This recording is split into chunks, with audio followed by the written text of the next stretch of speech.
есть город, который я вижу во сне. О, если бы знали, как дорог у Черного моря открывшийся мне в цветущих акациях город, в цветущих акациях город у Черного моря. Because of the historical and political background Tebessum just gave. The three cantons of Rojava declared their autonomy in January 2014 and created their democratic autonomous administrations, which ensure an inclusive and pluralistic system built on promise of an anti-capitalist, stateless, democratic and ecological society. The YPG and YPJ, which declared themselves as self-defense forces of the revolution, carried a successful defense against the Islamic State in the autumn of 2014, which has been an undeniable mark of the resistance going on in the region. And the resistance also took Western media's attention after August 2014, and over 2 years, similar news articles that headlined women's fight against IS, which is the Islamic State, were circulated in mainstream media channels celebrating and admiring women fighters as the allies of Western countries. However, the news repeatedly and mainly portrayed women fighting in Rojava as soldiers responding to IS attacks, and they exclude the social and political structures organized in Rojava and the political, ideological, and historical backgrounds of the resistance that's given. It has often been self-evident in the state of permanent wars that the resistance of peoples that has been given is against dominant power structures that are interwoven with the relationship between global capitalism and nation-state alliances. As the resistance of people in distant places are mainly communicated through cultural productions in which media is positioned as a mainstream instrument, it seems crucial to me to inquire into the limits of media representations of women fighting in Rojava. And here my main question is about the possibility of speaking with women fighting for a revolution through their representations in the context of the context by imagining them through media frames. Here I choose to look at the exclusions in the media frames and compare different media representations in order to avoid speaking in the name of the woman fighting, which is something I think researchers often do, willingly or not. I look at the exclusions in the media frames of women fighters in Rojava by following the suggestion that to be able to analyze the discourse, we should look at what is excluded from the frame rather than what is false or biased in the frame. And I followed here two questions when looking at the exclusions in the frames. Firstly, what a work refuses to say, which indicates an ideological collective refusal. And secondly, what the text cannot say, which refers to the question of the role of agency who transforms the insurgency into the media. The analysis comprises of articles published in online newspapers, journals, platforms in the period between August 2014 and October 2016. The analyzed media is categorized as mainstream and alternative due to their economic and political positions and relations they have in the space of media. Mainstream media is the media that is regulated, financed, and controlled by media corporations that are dependent economically to the free market. And alternative media sources used here are the media productions that support the existence of Kurdish liberation movement and that are not corporate media channels. The included mainstream media sources are from online newspapers of BBC, CNN, Independent, Guardian, and New York Times. These newspapers is categorized as elite newspapers, have 22 articles about women fighting in Rojava in the indicated period. And I use elite here not in the sense of their quality, but in the sense that its audience mainly comprises of those whose income, educational level, or professions are above the social average. I mean, I guess most of the people in this room. So the exclusions, when we look at the exclusions, the main exclusion in most of the news is the reasons for fighting, why women are fighting. And all 22 articles of the analyzed mainstream media headline the woman fighter together with IS. The news articles are given in a conflict frame which figures two oppositional sides fighting with each other. The narrations about women fighters are in positive tones of celebrating or admiring their fight. The reason for women to fight that's given in this frame is IS occupation in the region. And the emphasis is generally on honor, protecting family, protecting future, protecting lands. And it is remarkable that these reasons for fighting echo the political discourse of the nation state that is immanently patriarchal. Most of the headlines propose to inform the audience about women fighters, but their focus is more on militaristic aspect of the conflict or the brutal actions of IS rather than women fighters. Even when giving place for women's words, the content of the articles undermines the words of women fighters not only by indicating and emphasizing what's happening in fact, but also by excluding any other information about women fighters. In this frame setting, the Western male, who is the journalist here, is the rational figure who knows about what is in fact happening, whereas the Middle Eastern woman is the emotional and irrational figure that's unaware of the reality. When the question about why is the woman fight remains, another answer we found often in mainstream media is IS oppression of women, which is emphasized by framing the acts of beheading, raping, and enslaving women. Interestingly, these acts are proudly presented by IS for its own propaganda in their magazines. In Western media, IS has been presented without its background and causes, typical, while an image of IS as the enemy of any means of women's rights and freedom is drawn, they remain incapable of explaining IS popularity among women in not only in Western countries but also in Syria. On the other hand, the reasons for women's fight in Rojava is seen as to be freed from IS brutality that's attacking Western or modern values, which would be gender equality in this case. That's also embraced in Western culture in a certain form.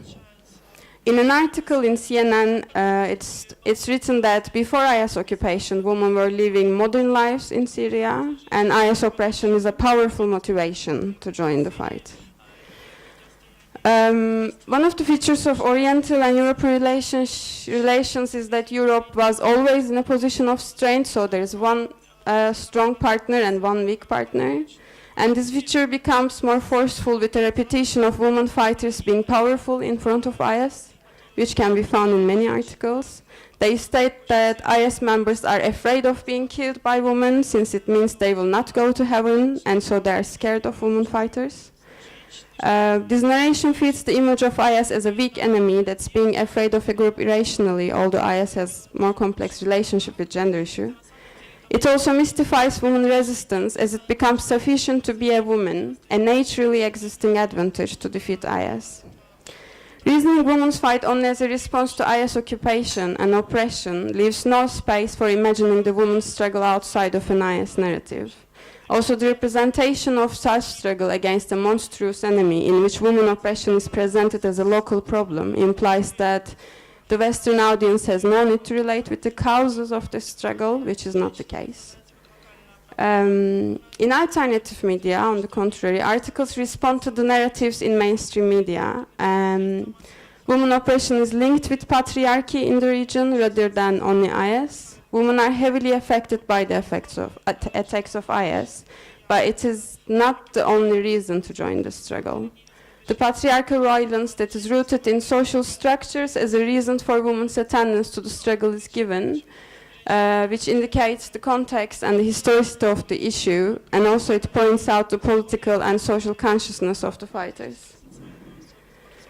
Although the women's accounts state that the oppression of women in the region has accelerated together with, crucially, the existence of IS and similar jihadist groups. They also tell that the oppression is not a result of IS occupation, as Fatma Sileman, a 75-year-old woman fighting in Rojava, says. Women were also oppressed during Ba'ath regime and subjected to continuous pressure. Here, the reason given by women for fighting is their experiences of oppression as a result of the family structure, which they aim to change through their struggle. This representation easily fits into an Orientalist perspective when the political and historical background is excluded from the frame. Since patriarchy would be understood in terms of traditional society, which in Rojava would present women oppression as a problem belonging to the Middle East or Islam. However, even if rarely, it can be also found in alternative media sources that the political ideological framework of the women's movement follows the political philosophy, which is proposed by Abdullah Öcalan. And it proposes that the emergence of hierarchy, class rule, and statism are the consequences of patriarchy, which therefore should be overcome for an egalitarian society. In this frame, the Kurdish women's movement consider IS as one of the extreme forms of capitalist patriarchy rather than due to religion or tradition. Dilan, who is part of the Kurdish women's movement, argues that many of the methods and mechanisms of the IS are copies of dominant nation state-oriented capitalist patriarchal world order, which reigns everywhere in 2014 in the world. This statement indicates that women's struggle against IS and against patriarchy is not only for a transformation in cultural practices, but it is based on a struggle that has political claim directed to dominant power structures. Framing patriarchy only as a result of traditional society does not only straighten dominant power discourses, which are also built on the dichotomies of Western versus Oriental, modern versus traditional, secular versus Islam, but also it works for embodiment of the woman's struggle in dominant power structures. And this understanding of gender issues in the Middle East has already led to an ignorance of political economies and imperialist geopolitics that have been shaping women experiences in Arab Muslim countries. Although it's difficult, it's not possible in media representations to find out about the feminist struggle of the women's movement, which aims to overcome patriarchy both in social practices and in power structures. Both in alternative and mainstream media, there is the exclusion of representation of women fighters who are not heterosexual, and the exclusion of the feminist discussions that might refer to the issue. In alternative media, there are a few articles that mention the problematic proposition with regards to sexuality, representing that the dominant gender structure embedded in capitalist modernity is preserved, maybe in Rojava. When considering these narrations together with the previous articles, the imagination of women's struggle that is against patriarchal social structures has limits that are drawn with patriarchal discourse, which recognizes homosexuality as aberration sometimes, and marriage as the compulsory institution for sex, at least in the period of the analyzed articles. As Tabassum mentioned, like now there's a queer insurrection battalion, at least we can hear from them, but also the person that you were, he is also a male fighter, Another exclusion in the frames is the revolution itself. So it's quite difficult to learn about the revolution happening in Rojava by looking to women fighters in mainstream media. Because there is the exclusion of political and social background from the imagination of women fighters, mainly. In a few articles in mainstream media, the armed struggle is linked with gender equality. I think one of them is important to mention here is the article of a female commander, Narin Afrin. The article is published in the New York Times. It shows that the fighters are not the ones whose voices in the space of mainstream media cannot be heard. However, if one has been following the traces of the revolutionary subject here, the existence of her voice in the space does not widen the limits of the frame, since the only women who are represented in mainstream media are the women fighting in the battlefield, which points out that the limits of the political representation of women fighters are drawn with militaristic power. Contrary to mainstream media, in alternative media, the links between women emancipation, Syrian revolution, and women taking place in social and political transformations are emphasized. Do I have time still? Yeah, cool, thank you. In this frame, the armed forces are the defense mechanisms of the revolution that work together with other mechanisms and organizations. The armed resistance is seen as a need to protect lives, and it is considered as legitimate self-defense, which Tabassum explained quite good, which includes establishing social and political grassroots mechanisms to protect society beyond the narrow physical struggle. So legitimate self-defense takes important space in the imagination of women fighters, since not only it breaks the contrast frame, like women versus ISIS, but it also answers the question based on the critique of militarism and violence. In alternative media, there are articles about women fighting in Rojava, which focus on women in social and political organizations. In Junha, which is a news agency found in Ahmed, northern Kurdistan, by women with the claim that media's masculine language will change by the way of their news. There are hundreds of articles in Jinha in indicated period about women in organizational structure, public spaces, and about non-armed women that are fighting for the revolution. In Open Democracy, another alternative news agency, there are articles of Rahila Gupta, who interviewed with women in head organizations, looking to the issue from a feminist perspective. Ooh. Okay. The important thing about these articles is that they focus on women's initiatives that actualize the transformation of women's status in social levels, bring different voices into the imagination of women fighters. When we consider these articles, the importance of the relationship between the representation and ideological stance of the agency becomes apparent as a determining factor in the way frames of women fighters are set in media environment. And this is also the case for the representation of non-Kurdish groups who are fighting in Rojava. Contrary to constant emphasis of Kurdishness of female fighters, in Rojava Report, which is an alternative news platform, they give also space for people who are non-Kurdish women fighters, which widens the frame. Another exclusion I would like to talk about is suffering. There is hardly an imagination of suffering when the subject is women fighters, but when the women are represented as the ones who are living in the Syrian war, the image of suffering with stories of lost families, forced migration and beheading is there. The politics of pity is imposed on women in Syria, with the exception of women fighters.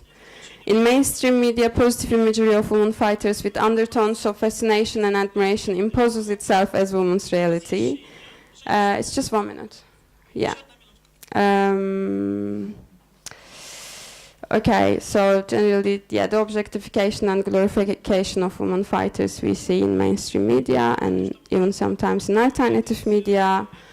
I just want to say that, yeah, it's, I think, important issue to consider. We can talk about it later, maybe. There is Mariam Asrafi, who took photos of women fighters, and in her photos, women are really crying, cooking, smiling, dancing, drawing a picture. They are not only like some objectified images, but they are alive. I think that's, I really need to stop. Thank you for listening. Thank you so much. I hate stopping you. Can you have 1 minute just